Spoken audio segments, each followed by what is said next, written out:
wahdahu la syarika lah. Nek ono Habib ora bisa menghormati kiai, sampean seorang pribumi wajib mengajarkan adab kepada mereka. Hidup di Indonesia hormati kiai, hidup di Indonesia hormati adab budaya Indonesia. Ora bisa menghormati kiai, ora bisa menghormati Indonesia, keluar dari Indonesia. Undang iki nek bakas masalah nasab misalnya wis aja diberi, baik yang lawannya baik yang ini sama-sama tidak, jangan diberikan. Akan terjadi kekhawatiran, kisrolan, terjadi keributan. Para ulama, para kiai jangan menutup mata, khususnya pengurus-pengurus Nahdlatul Ulama. Aspirasi daripada bawah masyarakat Nahdliyin itu sudah berteriak. Masyarakat Nahdliyin sudah cukup menderita dengan adanya klan Ba'alwi yang bersikap seperti itu. Karena yang mencintai Habib itu adalah kebanyakan orang-orang NU. Jadi di sini aspirasi ini harus ditanggapi. Bukti-bukti barokah dari zuriyah Ba'alwi. Semuanya merasakan barokahnya Sulam Safira. Kita merasakan sendiri barokahnya. Saya kadang-kadang kecewa terhadap pengurus-pengurus NU yang kadang-kadang tidak mau melihat bagaimana warganya yang dipersekusi, yang diremehkan, yang dijatuhkan. Masya Allah, mereka punya doktrin yang sangat luar biasa. Sampai sekarang ini masih ribut tentang nasabnya para habaib itu kan dibuat fitnah. Terus enak-enak, tenang-tenang dimunculkan. Beda dengan masalah kalau isinya mau idho, apa yang sudah maton, urek-urek, sudah adik, sudah orang sekarang berani-berani. Karena kami di Indonesia pengen menjadi rakyat yang betul-betul merdeka. Jangan ganggu kemerdekaan kami dengan perbudakan Anda. TBNO dianggap belani habaib, menjadi jongosnya habaib, menjadi budaknya, menjadi anunya Ba'alawi. Kita tidak bela Ba'alawi. Membahas dengan nasab, jangan di framing benci, otak lu kotor. Buatan wonten sing benci, sing geting, buatan wonten. NU itu tidak pernah mengajari anak buahnya untuk benci kepada orang. Kapan NU benci? Kasusnya kan dengan individualnya, dengan Habib A, Habib E, Habib ini. Ya Habib ini saja yang garap. Kenapa kok yang salah ini Habibnya, orangnya? Kok klannya atau organisasinya ini yang digarap? Berarti memang sudah punya tujuan untuk mengaburkan. Kalau NU mengajarkan kebencian kepada orang Nahdliyin, kawit zaman Rin Habib bari FPI wis hancur, Pak. Orang-orang goblok nggak usah nanya dalilnya. Mari kita ikut saja bahwa para habaib ini memang memiliki silsilah yang sambung kepada Rasulullah SAW. Mari kita ikut saja, nggak usah nyari catatan. Jangan sekali-kali kita menganggap tidak penting. Yang berkaitan dengan Basim Asy'ari penting, yang berkaitan dengan NU penting, yang berkaitan dengan Bung Karno penting, yang berkaitan dengan Syekh Abdul Qadir penting, yang berkaitan dengan ulama-ulama yang lain penting, yang berkaitan dengan para pahlawan penting. Kenapa kalau yang berkaitan dengan Rasulullah kalian tidak menganggap penting? Munafik kalian. Dan habaib itu mulia memang ada di Indonesia. Orang kalau sudah dengar Habib itu buh alim, enggak pokoknya Habib. Jadi kalau menurut saya lebih baik sudahlah diduduk bersama. Kalau belum ketemu, cari sampai ketemu. Pasti ketemu kalau itu dasarnya ilmiah. Habibnya kue cucu Kanjeng Nabi khairil bariyah. Nek urusan kali Kanjeng Nabi, umat Islam para ulama wajib meneliti iki Ba'alwi Habib bener apa ora. Sudah sekian lama, bertahun-tahun, berpuluh tahun, as-sawadul azam min ulama'ina meyakini bahwa para habaib ini memang memiliki silsilah yang sambung kepada Rasulullah SAW. Mari kita ikut saja, nggak usah nyari catatan. Bahwasanya ada seseorang sosok yang lebih hebat daripada Rasulullah, yang lebih mulia daripada Rasulullah. Sopo? Habib bisa lebih mulia ketimbang Kanjeng Nabi. Buktinya Habib bisa ngatur malaikat. Ini sesat. Kita orang NU harus bareng-bareng kompak. Sesat, orang bener. Apalagi jasanya ulama Yaman itu luar biasa kehidupan. Tanpa ulama Yaman kita mungkin tidak mengenal ilmu. Kitab-kitab besar, Kutubul Fiqih, ya Syafi'i, itu karena jasa-jasa besar dari para ulama Yaman. Nopo sing kaitan kali Kanjeng Nabi berkaitan dari akhlak. Orang percaya oknum Habib keracunan ngaku putune Kanjeng Nabi secara tidak sah, mencangkokkan nasab secara tidak sah, keracunan nasab.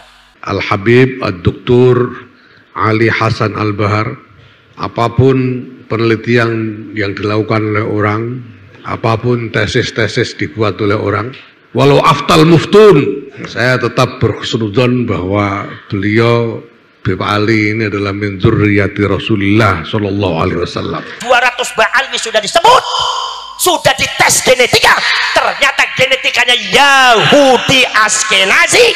Ini ono kemiripan secara mentalitas meremehkan orang lain, meremehkan kaum pribumi, bahwa selain Yahudi dianggap seperti binatang, seolah-olah tidak hidup. Maka dari itu Ba'alwi mulutnya mulut Yahudi. Tapi sampean akan divonis oleh masyarakat nek sampean ngarani ini isu walaupun oleh bayaran. Lah wong nasabe habaib dikon tes DNA. Tes DNA itu singgawi wong Eropa, wong Barat yang penuh dengan intrik-intrik walaupun disebut ilmiah. Syariat pun rusak, Pak. Gara-gara keracunan nasab, menyangkokkan nasab kepada Kanjeng Nabi, syariat pun rusak. Sudah ndak usah ngomong banyak-banyak daripada kualat, karena kita ini yang penting jangan sampai kualat. Kalau sudah kualat itu apa-apa salah kedaden. Ketika leluhur kita, kakek buyut kita lagi berjuang, dibunuh, dicincang, diusir, ono ning gunung menderita beri rakyat, mereka sedang bersenang-senang dengan Belanda. Ngaku nasi model kayak dia tanpa Habib Indonesia orang bisa merdeka ke kamplang ke sedeng wong. Kita tanpa Imam Ubaidillah, tanpa Alawiyah, Bani Alawi, mungkin kita tidak tahu apa. Sumber-sumber keilmuan kita banyak karena jasa-jasa para ulama Alawiyin. Habib kendal diajari ngormati kiai. Wong kata-kata ki Habib ora bisa ngaji, Quran ora peto, fikih ora ngerti, nahwu ora blas, ora gelem ngormati kiai, suul adab. Nah, sampean kalau mau ngurus itu sekalian nanti sampean ngurus nasabnya Kanjeng Nabi sampai ke Nabi Ibrahim, catatannya sumbernya dari mana kan repot juga. Apalagi sampai Nabi Adam. Kalau nyebut kiai anjing, kalau menyebut kiai curut, kalau menyebut kiai babi, kiri ujungnya kabeh nunjukakan ini adalah mentalitas Talmud Yahudi. Tidak ada sedikit pun mentalitas Al-Quran, apalagi mentalitas Kanjeng. Para rawuh, para sedulur, sak menika kula kali kanca-kanca teng Indonesia niki siwuk mengadakan gerakan terhadap pembelaan, satu terhadap pembelaan nasabnya baginda Rasulullah sallallahu alaihi wasallam, nomor dua pembelaan terhadap bangsa dan negara, nomor tiga pembelaan terhadap rakyat Indonesia atau pribumi, dan nomor selanjutnya adalah pembelaan terhadap ke-NU-an dan ulama NU. Itu semua ditarik dalam satu buhul sebuah perjuangan yang disebut Perjuangan Wali Songo Indonesia Laskar Sabilillah PWILS. Kula nyuwun pandonga panjenengan sedaya, mugi-mugi dalam perjalanane kula sedaya dipun paringi selamat, barokah, saged manfaati kangge agama, kangge bangsa negara, lan khususe kangge Nahdlatul Ulama. Para syirek, para rawuh, para sedulur, tanggapan-tanggapan yang berkaitan dengan perjuangan ini sangat beda-beda, sangat bermacam-macam, dan itu kulo anggap wajar. Setiap ada seaksi mesti wonten reaksi, wonten setuju, wonten sing boten setuju, niku biasa. Gini apa mboten? Tapi para syirek, para sedulur, kulo kali panjenengan harus melihat ke depan, harus melihat fakta, data, realita yang ada. Kulo kali panjenengan tidak bisa memejamkan mata bahwa di Indonesia telah terjadi satu ketimpangan, di Indonesia telah terjadi satu kemungkaran, di Indonesia telah terjadi kebatilan yang dilakukan oleh klan-klan tertentu, sing biasa dikenal dumateng panjenengan klan Ba'alwi, atau sing biasa dikenal dumateng habaib, sing 150 tahun sudah diklaim dumateng masyarakat Kendal sebagai cucunya Rasulullah sallallahu alaihi wasallam. ternyata telah melakukan sesuatu yang sangat luar biasa di Indonesia, sehingga mau tidak mau kita sebagai rakyat Indonesia harus bergerak.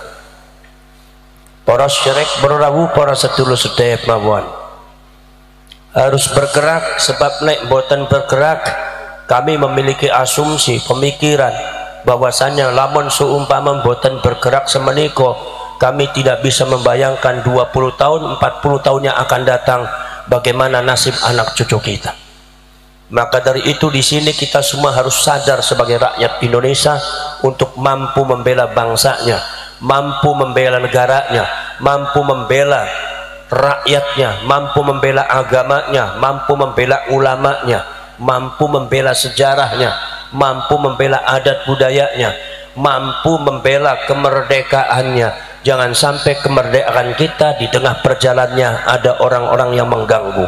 Bahwa kita semua sebagai bangsa Indonesia sudah merdeka dan kita semua ingin betul-betul murni merdeka. Jangan sampai ada yang mengganggu kemerdekaan kita. Betul lah betul? Betul lah betul? Para syarek berawu, para sedulur sedaya mawon.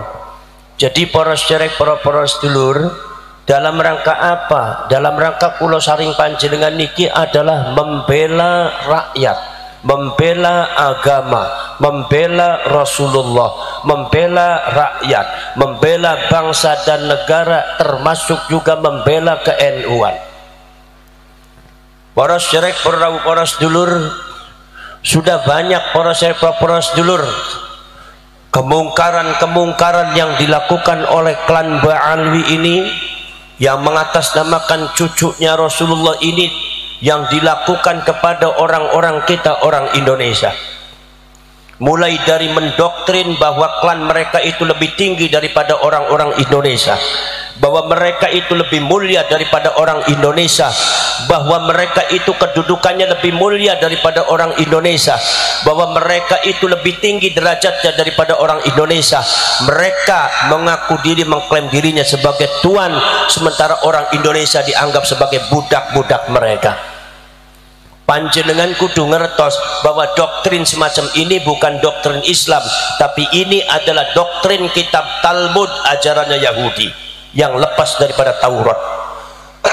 Panjenengan saged nengkono maos kitab Talmud niku, bagaimana orang Yahudi memframing daripada orang-orang selain Yahudi, dianggapnya sebagai budak yang halal semuanya, bisa dirampok, boleh dirampok, barangnya boleh dicuri, istrinya boleh dicuri, kemudian juga dirinya mereka semua boleh dibunuh, dan membunuh mereka itu adalah tidak ada dosa. Ini adalah doktrin Yahudi yang sangat berbahaya. Dan saya baca para syarek, para sedulur sedaya mawon, apa yang dilakukan oleh klan Ba'alwi ini, sedikit banyaknya para syarek, para sedulur niku agak mirip kali doktrin-doktrin Talmud yang mengangkat derajat dirinya di atas langit, seolah-olah klan mereka adalah dewa, seolah-olah klan mereka adalah golongan suci, sementara kita semua orang Indonesia dianggapnya budak-budak yang kotor, yang tidak pantas untuk hidup berdampingan dengan mereka. Ini bukan ajaran Islam, ini adalah ajaran Talmud Yahudi. Saudara-saudara sekalian, saya banyak sekali melaporkan, banyak sekali laporan-laporan dari ujung kulon sampai ujung wetan, sampai utara sampai selatan, kulo sampun angsal laporan-laporan yang sangat luar biasa. Bagaimana mereka mempersekusi para ulama, para kiai, bagaimana mereka tidak pernah menghormati ulama, para kiai Indonesia, tapi mereka semua mewajibkan orang Indonesia menghormati mereka, tapi mereka sama sekali tidak bisa menghormati orang-orang kita. Jadi kita dipaksa oleh mereka semua untuk jadi budaknya, kita dipersekusi. Ada yang kadang-kadang datang di kampung-kampung untuk meminta uang secara paksa, dengan ancaman syafaat, dengan ancaman sorga, dengan ancaman syafaatnya Rasulullah, menjual nama Rasulullah, menjual keagungannya Rasulullah, menjual nama baik Rasulullah. Bayangkan saudara, nama baiknya Kanjeng Nabi niku dikorbankan, Pak. Nama baiknya Kanjeng Nabi disate, nama baiknya Kanjeng Nabi dijual. ini untuk Rasulullah, ini untuk Rasulullah, sehingga orang kita kadang-kadang tertipu, terpedaya. Ono sing patungnya kali 100 juta demi Rasulullah 100 juta, malah jari Habibie kurang, oh 200 juta tambahin menel, aku udah sampai 500 juta. Ini hal semacam ini, para ulama, para kiai jangan menutup mata, khususnya pengurus-pengurus